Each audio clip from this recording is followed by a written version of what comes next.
À quelques minutes du départ et malgré la pluie, on teste son Solex une dernière fois, on bricole encore un peu si besoin et on met la dernière touche déco à son bolide.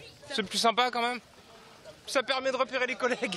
Ils sont près de 120 participants venus de toute la région et au-delà, partager ensemble leur amour du Solex. C'est de la mécanique assez simple, c'est de la balade, on est tous quasiment tous à la même vitesse, on peut causer pendant que ça roule, franchement c'est sympa quoi.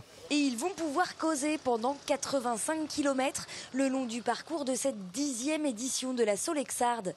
Une randonnée tout en convivialité où tout est prévu pour que la balade se déroule dans les meilleures conditions. On prend quand même des routes qui ne sont pas trop passagères. On a 30 motos pour la sécurité. Donc une voiture ouvreuse qui se trouve ici. Et puis donc des fourgons à l'arrière avec des Solex de rechange si des gens tombent en panne. Les moteurs commencent à vrombir. Il est temps de partir. Tous s'élancent direction Avrier, première étape du parcours. Et c'est sous le soleil que les Solexards y parviennent, sans excès de vitesse. Alors je suis passé devant un petit radar fixe et j'étais à 33 km/h.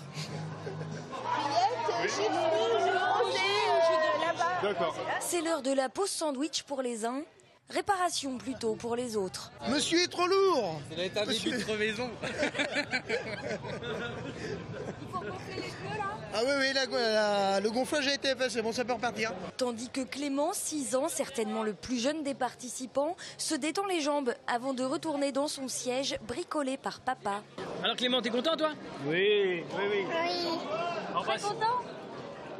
Il adore faire des petites sorties. Plus tard, quand il sera beaucoup plus grand, il aura son Solex aussi.